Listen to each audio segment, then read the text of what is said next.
بسم اللہ الرحمن الرحیم لا يستطيعون نصرهم وهم لهم جند محضرون۔ ترجمہ کنز العرفان، وہ معبود ان کی مدد نہیں کر سکتے اور وہ لوگ خود ان معبودوں کے لیے حاضر خدمت لشکر بنے ہوئے ہیں۔ لا يستطيعون نصرهم، وہ معبود ان کی مدد نہیں کر سکتے، یعنی مشرکوں کا اپنے معبودوں سے مدد کی توقع رکھنا بیکار ہے۔ ان کے معبود ان کی مدد کر سکتے ہیں اور نہ ہی ان سے عذاب دور کر سکتے ہیں، کیونکہ وہ جماد، بے جان، بے قدرت اور بے شعور ہیں۔ اور الٹا معاملہ یہ ہے کہ یہ بت پرست خود اپنے معبودوں کی حفاظت کے لیے ان کے لشکر بنے ہوئے ہیں جو بتوں کی خدمت کے لیے موجود رہتے ہیں۔ دوسرا معنی یہ کیا گیا کہ آخرت میں کافروں کے ساتھ ان کے بت بھی کو گرفتار کر کے حاضر کیے جائیں گے اور سب جہنم میں داخل ہوں گے، بت بھی اور ان کے بیچار پجاری بھی۔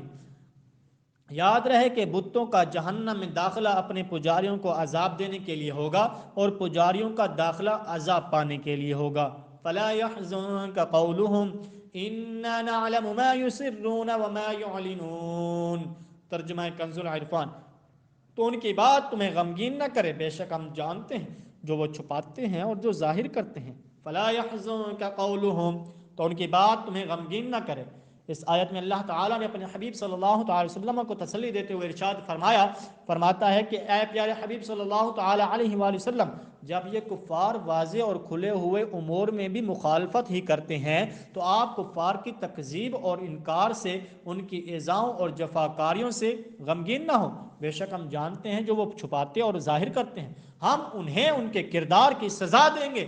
اولم ير الانسان انا خلقنا له من نطفة فاذا هو خصيم مبين وضرب لنا مثلا ونسي خلقه قال من يحيي العظام وهي رميم قل يحييها الذي انشأها اول مرة وهو بكل خلق عليم۔ ترجمہ کنز العرفان، اور کیا آدمی نے نہ دیکھا کہ ہم نے اسے ایک بوند سے بنایا، پھر تب ہی وہ کھلم کھلا جھگڑا کرنے والا ہے اور ہمارے لیے مثال دیتا ہے، اور اپنی پیدائش کو بھول گیا۔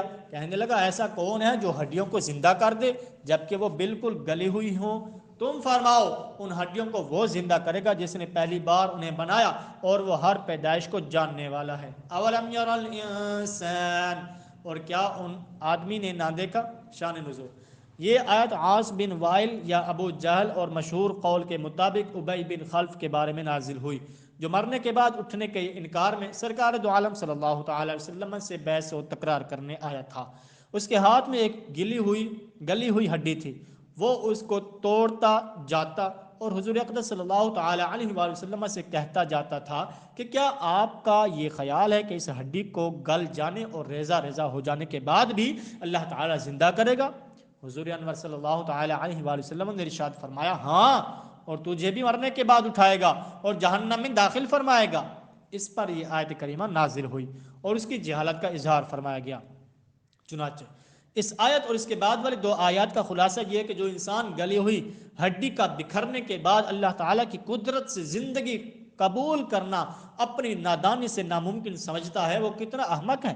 اپنے آپ کو نہیں دیکھتا کہ ابتدا میں ایک گندا نطفہ تھا جو کہ گلی ہوئی ہڈی سے بھی حقیرتر ہے۔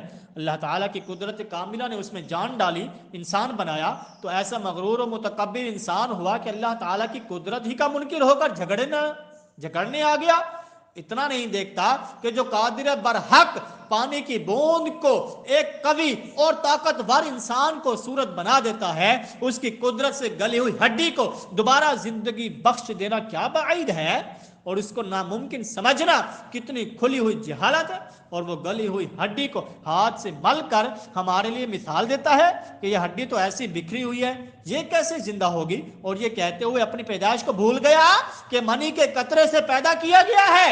اے حبیب صلی اللہ تعالی علیہ وآلہ وسلم، آپ اس سے فرما دیں کہ ان ہڈیوں کو وہ زندہ کرے گا جس نے پہلی بار انہیں بنایا، اور وہ پہلی اور بعد والی ہر پیدائش کو جاننے والا ہے، اور جب اس کا علم بھی کامل ہے، قدرت بھی کامل ہے، تو پھر تمہیں دوبارہ زندہ کیے جانے کو ماننے میں کیوں تامل ہے؟